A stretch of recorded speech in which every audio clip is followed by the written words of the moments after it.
أعوذ بالله من الشيطان الرجيم. أجعلتم سقاية الحاج وعمارة المسجد الحرام كمن آمن بالله واليوم الآخر وجاهد في سبيل الله لا يستوون عند الله والله لا يهدي القوم الظالمين.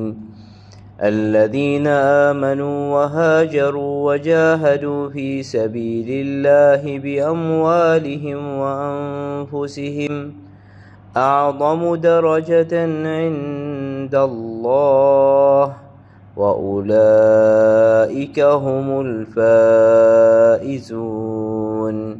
يبشرهم ربهم برحمة منه ورضوان وجنات لهم فيها نعيم مقيم خالدين فيها أبدا إن الله عنده أجر عظيم.